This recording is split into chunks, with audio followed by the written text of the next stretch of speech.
Salut à tous, aujourd'hui on se retrouve pour une nouvelle petite vidéo. Donc c'est encore le magasin Airsoft Game à Muret qui me prête cette réplique. Donc ce n'est pas à moi, bien que j'aime bien les maruis, je suis un peu un profane maruis.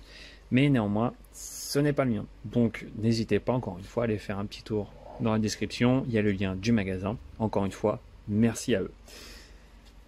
Alors, voilà la boîte. Donc c'est le Xtreme 45 de chez Marui. Donc, enfin, Tokyo Marui, comme diraient certains, hein. Petit clin d'œil. Donc il est connu, hein. Il est très très connu. Bon, ça c'est juste une référence. La boîte toujours aussi sympa chez Marui. Donc j'aime vraiment beaucoup. Voilà, c'est vraiment stipulé full auto only. Dedans, donc on aura l'affiche magasin. Donc il est vendu au prix de 179,90 € chez Airsoft Game. Alors ça, je ne l'ai jamais vu. Donc je ne lis pas le japonais. Néanmoins, voilà. Donc il y a une nouvelle petite feuille qui est fournie avec. Donc je pense que ça parle de gaz, de chargement, qu'il faut bien le mettre à 45 à 60 degrés. Enfin entre 45 et 60 degrés. À mon avis, ça doit être ça. Et la chaleur minimum 25 degrés, ce qu'il disait dessus. Alors ça, c'est le livret d'origine, je ne l'ouvre pas, ce n'est pas ma réplique personnelle. Du coup, je ne l'ouvrirai pas. Néanmoins, c'est un manuel d'instruction qui est très très complet. J'en avais déjà vu un. Et vu que ce n'est pas le mien, c'est une réplique qui est censée être vendue pour la clientèle. Donc je n'y toucherai pas. Donc dedans, on va avoir plusieurs choses. Donc déjà de base, un chargeur. Hop. Donc c'est du 5.1. Hop là. Rattrapé à temps. Tokyo Marui. Donc 31 billes. Une tige de débourrage et de nettoyage ici. Si on soulève la petite plaquette, un petit truc en carton, ici on va avoir plusieurs choses. Donc on va avoir les followers de tir à vide, un sachet de billes en 0,20 g, d'excellente qualité, hein, donc c'est ça, il n'y a pas à dire dessus. Dedans on aura donc la réplique avec un petit carton stipulant que c'est un chargeur de 31 billes.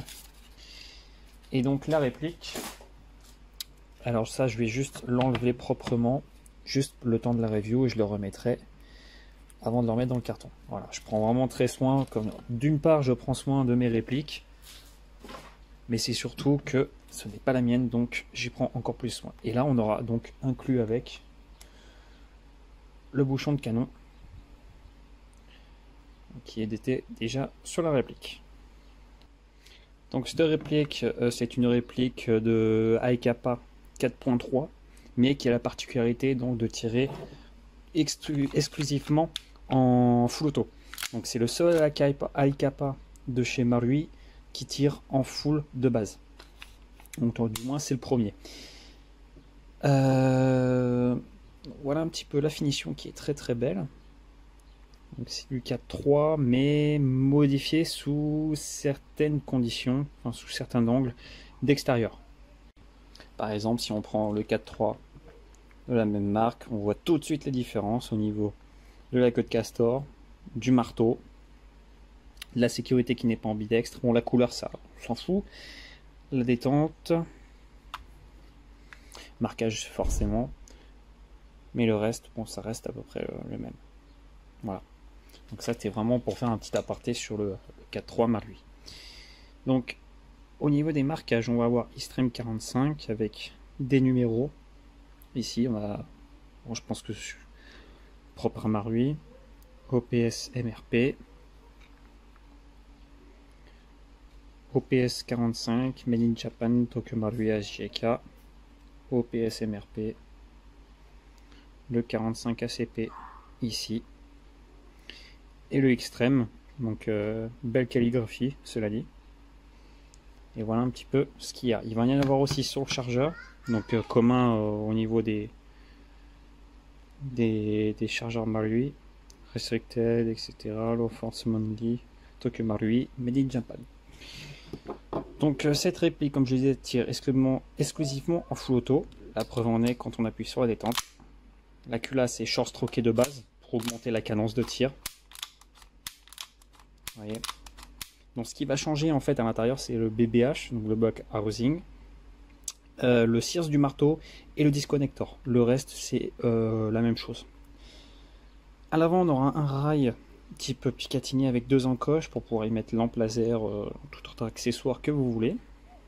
Voilà, à l'avant, on n'a pas de vis pour mettre un réducteur de son ou un traceur. La détente type 3 trous, donc qui est très très sensible. Il va y avoir peut-être 5 ou 600 grammes de pression de doigts pour pouvoir faire partir le coup.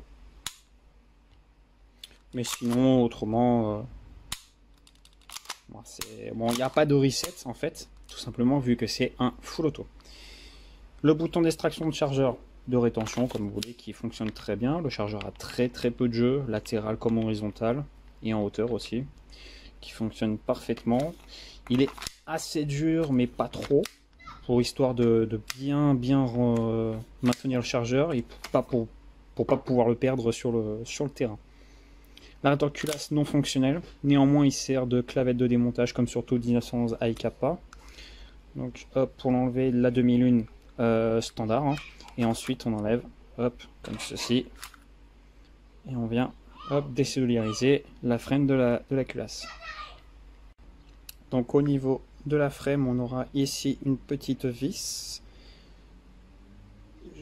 Ça correspond donc à l'arrêtoire. En fait, l'arrêtoire vient être bloqué vis-à-vis de cette vis, tout simplement en fait. Donc ça évite à l'arrêtoire en fait tout simplement de fonctionner. Voilà, il n'y aura pas de différence en soi, ce que je vois. Donc je passe directement à l'interne, comme ça au moins c'est fait et que vous voyez un petit peu la différence. On aura ici le short stroke avec un ressort compensateur ici, qui permet à la culasse de ne pas péter en fait, vis-à-vis de la cadence. Voilà, le ressort est vraiment assez costaud. Et avec le buffer ici. Le nozzle c'est standard. Le réglage au pop se fait ici. Il y a cette petite roue de réglage. Donc rien de bien ouf en soi, mais qui fonctionne parfaitement. C'est du Marui en même temps, on va pas s'attendre à des perfs dégueulasses. Au niveau des stries arrière, elles sont très sympas. Donc elles sont vraiment de part et d'autre, qui agrippent vraiment bien. On dirait assez des ressorts faibles pour du 134 qu'il faut, mais cela dit, ça fonctionne parfaitement. La sécurité de pouce qui fonctionne uniquement si on a le marteau engagé en arrière.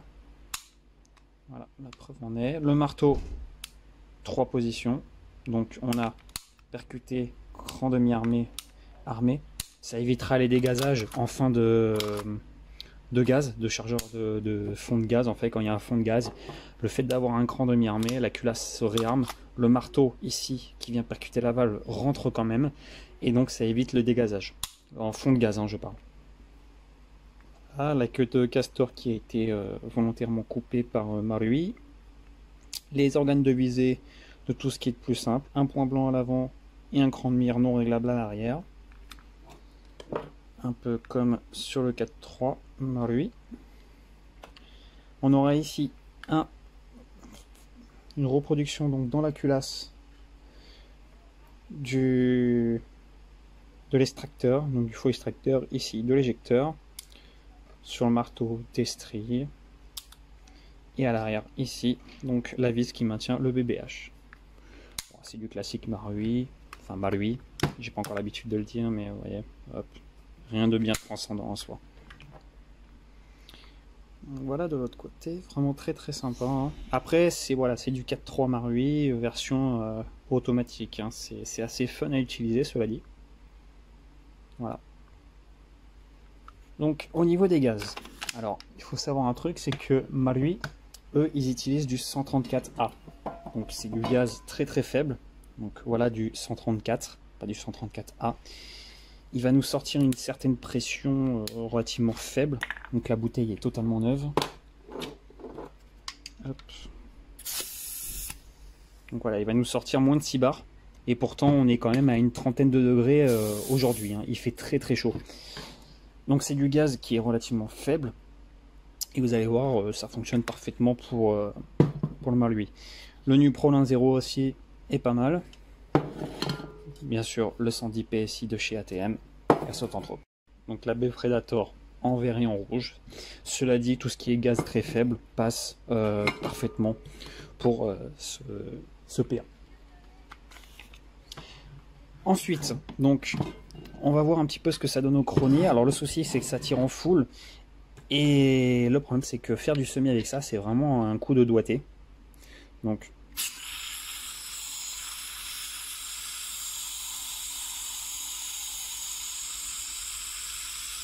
on va remplir le chargeur entièrement.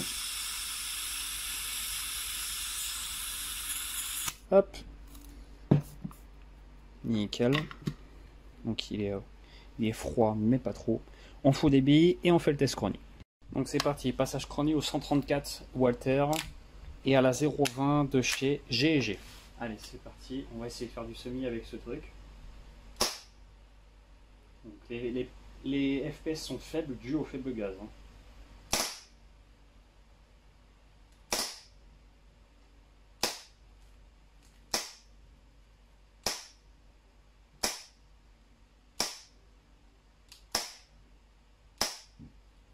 Donc voilà, on a quand même 210 FPS. C'est très raisonnable. Ouais, 215,3 FPS. Allez, on va faire un petit coup en automatique. Voilà, on a 15 millisecondes avec du 134. Ce qui est largement suffisant. Pour 215 FPS, vous allez voir la portée, elle est vraiment très honorable. Donc test de tir à 30 mètres en 0,20. Gaz 134. C'est parti.